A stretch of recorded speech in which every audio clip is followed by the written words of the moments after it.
Fala pessoal, tudo bem? Esse é o nosso segundo e último vídeo de concordância verbal. Se você não assistiu o primeiro, corre para o card aqui em cima, assista e depois volte para cá, ok? Nesse vídeo que encerra essa conversa de concordância, nós vamos falar sobre a concordância do sujeito composto, os casos especiais do verbo ser e relembrar outros elementos que inclusive estão aqui no canal de uma forma mais detalhada. Tudo bem? Bora para a vinheta!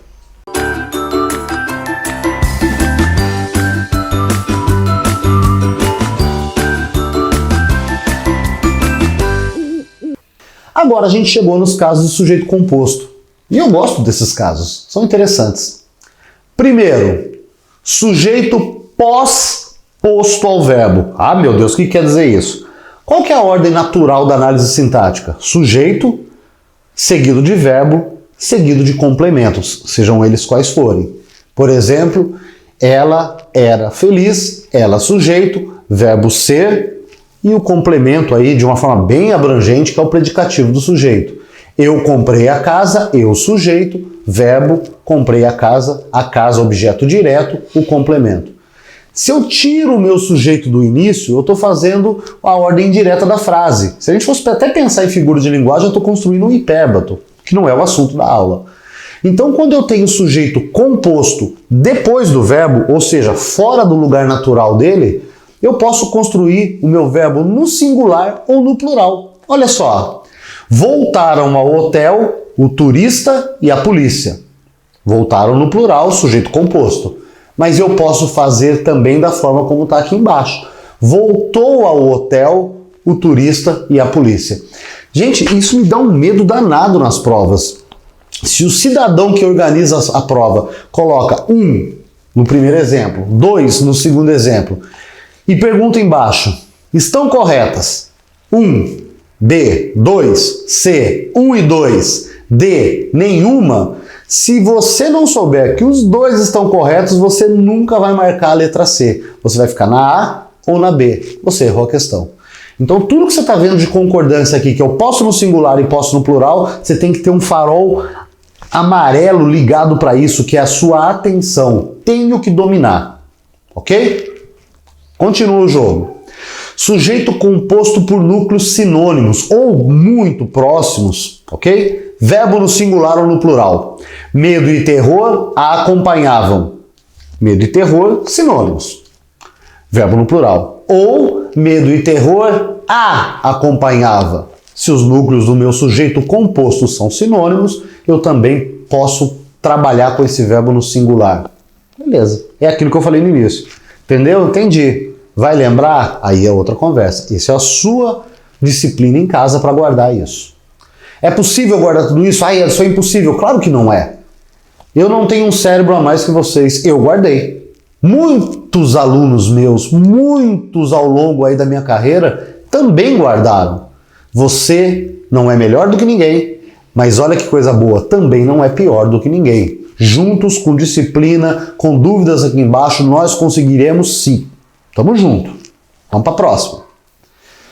Sujeito composto por gradação. O que é isso? Do menor para o maior, do mais frio para o mais quente, do mais claro para o mais escuro. E o inverso também, do maior para o menor, do mais escuro para o mais claro, do mais quente para o mais frio, não importa. Desde que haja ações gradativas nesse sujeito, eu permito o verbo no singular ou no plural. Exemplos bem claros aqui.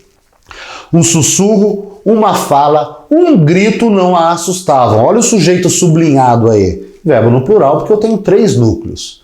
Mas eu também posso fazer como está embaixo. Um sussurro, uma fala e um grito não a assustava. Sujeito composto, mas são núcleos gradativos. Verbo no plural, como no primeiro exemplo, no singular, como no exemplo de baixo. Maravilha. Esse é legalzinho. Bacaninha, eu gosto disso, é verdade. Sujeito composto por pessoas gramaticais diferentes. Vamos entender isso aqui. Primeiro vamos ver o sujeito que está sublinhado ali. Eu, tu e ele. Eu, primeira pessoa. Tu, segunda pessoa. Ele, terceira pessoa. O verbo fica pirado nesse momento. Ele fica louco, entra em síncope, ele não sabe para onde vai. Porque o verbo não dá para concordar com 3 pessoas ao mesmo tempo. O verbo ou flexiona na primeira, ou na segunda, ou na terceira. E ali eu tenho 3 pessoas compondo esse sujeito. E agora, como é que eu trabalho? Pela hierarquia. Vamos entender o que quer dizer isso. Primeira pessoa, eu. Segunda, tu. Terceira, ele. Beleza. No meu sujeito, tem primeira pessoa? Tem o eu. Então o verbo vai concordar no plural, nesse caso, claro, porque são 3 núcleos, na primeira do plural. Eu, tu e ele faremos a pesquisa amanhã. Maravilha. Vamos ver outro exemplo. Tá aqui. Tu e ele, opa, sujeito por pessoas diferentes. Tu, segunda, ele, terceira. Vamos pensar na hierarquia. Tem primeira pessoa aí? Não. Então meu verbo não estará na primeira do plural. Tem segunda pessoa? Quem assume a liderança quando a primeira pessoa some? A segunda. Tenho segunda pessoa? Tenho. Então meu verbo vai concordar na segunda do plural. Tu e ele reivindicastes os direitos. Vamos mais uma? Eu e ele. Tenho primeira pessoa? Tenho. Então o verbo estará na primeira do plural. Eu e ele fomos à praia. Ok? Bora para a próxima. Nossa, essa é perigosa, meu Deus do céu. Sujeito composto resumido, eu tenho um aposto resumidor aí trabalhando, resumido pelos pronomes indefinidos. Tudo, nada, ninguém, algo ou alguém. Esses elementos sublinhados, tudo, nada, ninguém, algo ou alguém, são apostos resumidores, não são o sujeito. Vamos entender isso aí. Homens, mulheres, crianças, ninguém escapou. Como que os vestibulares e as provas cobram isso de você? Ele pode simplesmente te perguntar qual é o sujeito do verbo escapar. E aí, pela proximidade entre o ninguém e o escapar, pelo fato do ninguém estar no singular e o escapar também, pelo fato do ninguém ser um pronome indefinido e, consequentemente, por isso sempre será de terceira pessoa, e o escapar estar na terceira pessoa, você tende a dizer que o sujeito do verbo escapar é o ninguém. Só que não é. É o termo que está anterior. Homens, mulheres e crianças é o sujeito do verbo escapar. Esse ninguém é o que a gente chama, como está aqui, de aposto resumidor. O aposto resumidor tem uma característica. Ele resume os termos anteriores a ele. Ok? Mas quando eu tenho aposto resumidor, formado pelas expressões tudo, nada, ninguém, algo ou alguém, o meu verbo concorda com o aposto resumidor. Então, muito cuidado com isso, saber a regra de concordância e, como eu disse agora há pouquinho, como isso pode cair na sua prova. Tudo certo? Bora pro próximo. Olha que lindo isso aqui. Olha isso no seu texto. A produção textual se enriquece muito quando eu domino regra de concordância. Núcleos unidos pela conjunção ou. Estamos falando do sujeito composto, certo? Carlos Prudente ou Cornieiro ganhará a eleição. Inventei 2 candidatos aí para não politizar o vídeo. Havendo exclusão, verbo no singular. Só um dos 2 poderá ser o presidente, ou seja lá o que for. Só um deles poderá ganhar a eleição. Então só um elemento virá praticar a ação do verbo, por isso o verbo no singular. Carlos Prudente ou Cornieiro ganhará a eleição. Um dos 2. O ou aí exclui ou um ou outro. Agora, o ou também pode fazer a função inversa, ela pode incluir. E aí a gente tem essa belezinha aqui embaixo. O diretor ou o presidente podem assinar essa guia. Tanto um quanto o outro, o ou aí não exclui, ele inclui. Então, 2 elementos podem praticar o ato do verbo, ok? Por isso o verbo no plural. De novo, cabe uma interpretação de texto se isso vier cair na sua prova. Beleza, bora para a próxima. Núcleos unidos pela preposição com, verbo no plural. O homem com seus filhos caminharam pela estrada. 2 núcleos, homem e seus filhos. E se os seus filhos estiver entre vírgulas, como no exemplo de baixo? Opa, aí verbo no singular. O homem com seus filhos caminhou pela estrada. Ok? Então, 2 maneiras de trabalhar com isso. Se eu não tenho os termos isolados por vírgula, verbo no plural. Se eu tiver o elemento isolado por vírgula, verbo no singular. Tranquilo também. Bora para a próxima. Sujeito representado pela expressão um e outro, ou nenhum nem outro. Verbo no singular ou verbo no plural. Os 2 estão corretos. Um e outro amigo visitávamos ou um e outro amigo visitavam-nos. Ah, Edson, qual dos dois é o mais certo? Não tem isso. Nesse caso você escolhe. Tudo certo? Muitas regrinhas é só assim, chacoalha a cabeça, paciência, eu tenho que falar e vocês vão entender com facilidade, não tem nem muito o que falar. Algumas não, como a gente já fez, a gente dá uma mergulhada. Bora pro próximo. Sujeito antecedido pelo pronome cada, verbo no singular. Cada homem, cada mulher, cada pessoa o encarava de forma suspeita. Encarar no singular. Tranquilo, só preciso lembrar. Núcleos do sujeito ligados pela preposição nem. Verbo no plural. Nem eu nem você conseguimos o empréstimo. Ok? Só que olha só o que pode acontecer, que nem é uma regra nova, a gente já viu essa regra. E se o meu sujeito, nem eu e nem você, por exemplo, ou nem o pai nem a mãe, como no exemplo de baixo, estiver pós-posto?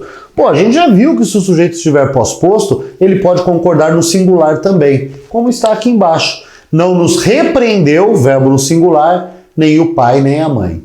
Beleza?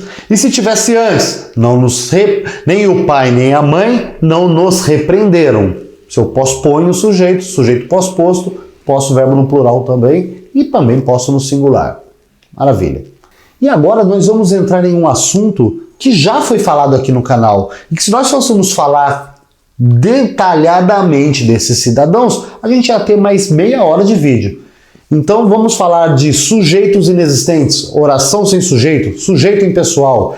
Edson, eu quero me aprofundar nisso porque eu não estou bem nesse conteúdo. Aqui no nosso canal tem um vídeo só sobre sujeito e lá a gente vai mergulhar nisso aqui com exemplos e tudo mais. Corre lá e veja, ok? Mas para quem já domina o conteúdo, é mais um relembrar da coisa. Verbo haver no sentido de existir. Havia 10 pessoas na sala. Jamais terá plural. Mas Edson, não tem plural? Não, gente. Quem manda no verbo não é o sujeito. Sujeito no singular, verbo no singular.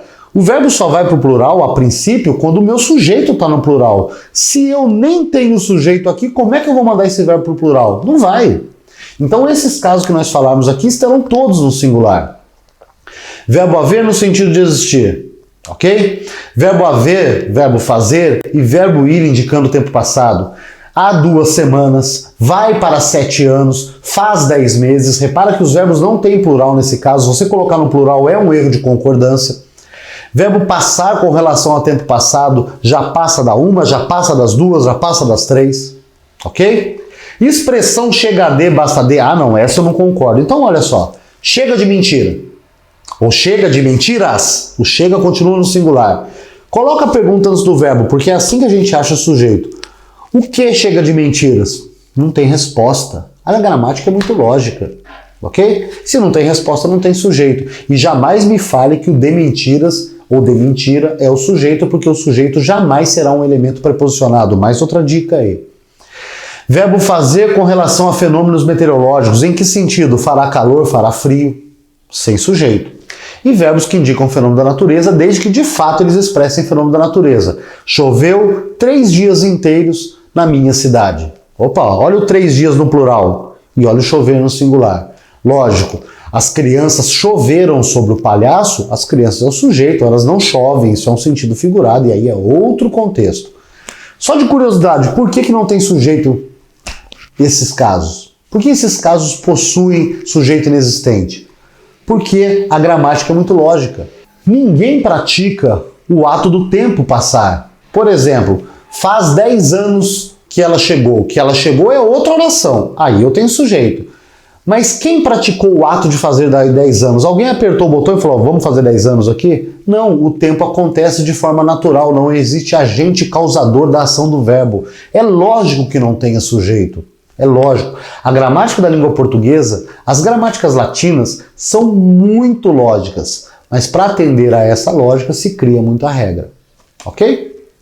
Vamos para o próximo. Verbo na voz passiva sintética. Eita! Agora lascou. Lascou nada. Verbo na terceira pessoa mais partícula C. Ah, mas como é que eu vou saber que esse cidadão está na voz passiva sintética? Porque você vai colocar a pergunta do sujeito antes do verbo e vai encontrar o seu sujeito. Olha o primeiro caso. Aceitam-se doações de tijolos. O que se aceita? Olha a pergunta do sujeito. É o que, não tem uma terceira pergunta. O que se aceita? Doações de tijolos. E aí fica óbvio, sujeito no plural, verbo no plural. Olha a próxima. Aguarda-se o resultado do sorteio. Verbo na terceira com partícula C. Pergunta antes do verbo. O que se aguarda? Pergunta de sujeito. Qual que é a resposta? O resultado do sorteio. Esse é o meu sujeito. Sujeito no singular, verbo no singular. Tudo bem? Próximo caso que é um remember apenas. Verbos transitivos indireto ou intransitivos com partícula C. Lembrando que esse C é o que a gente vai chamar agora de índice de indeterminação do sujeito. A gente acabou de ver a voz passiva. Agora estamos vendo um caso muito parecido de voz ativa. Aqui, verbo sempre no singular. Por exemplo, necessita-se de amigos. Vive-se muito bem. Edson, mas como que eu vou saber que isso não é uma voz passiva sintética como você acabou de ver? Pergunta antes do verbo. Pergunta do sujeito é o que e quem. Se eu fizer qualquer alteração nisso, eu não acho mais o sujeito. Não posso preposicionar. É o que e quem. Olha o primeiro caso. De quem se necessita? Não tem pergunta do sujeito. Então aí é voz ativa, sujeito indeterminado. E se eu não sei quem é o sujeito, muito menos quantos elementos eles são. Por isso o verbo no singular sempre. Vive-se como? Ou como se vive? Não é pergunta do sujeito. Então voz ativa, sujeito indeterminado, sempre no singular esse cara. Ok? Vamos ver? Segue o jogo? Sujeito representado por pronome de tratamento. Se você voltar lá no nosso vídeo sobre pronomes nos usos morfológicos, que está aqui no canal, você vai entender isso aí com um nível de detalhes absurdo. Aqui é só um remember. Então vamos trabalhar já direto na regra. Pronome de tratamento, guarda essa frase, porque isso vai influenciar muito na sua análise sintática. Principalmente se o verbo estiver no imperativo, você precisa saber disso com o sujeito oculto. Você vai entender o que eu quero dizer. Pronome de tratamento leva tudo para a terceira pessoa. Então, sua excelência, vossa excelência, quando que eu uso vossa, quando que eu uso sua? Vossa é quando eu estou conversando com a pessoa que recebe o título, ou seja, é a segunda pessoa. Sua quando eu estou falando da pessoa que recebe o título, ou seja, a terceira pessoa. Independente de ser segunda ou terceira, pronome de tratamento leva tudo para a terceira. Então, o verbo estará na terceira. Sua excelência assinou seus documentos, tudo na terceira. Vossa excelência, segunda. Mas o verbo e até os pronomes que vêm depois, como está aí, sempre na terceira. Vossa excelência assinou seus documentos. Maravilha. Próximo. E aí estamos entrando na reta final. Casos especiais do verbo ser. O verbo ser é um verbo enjoado.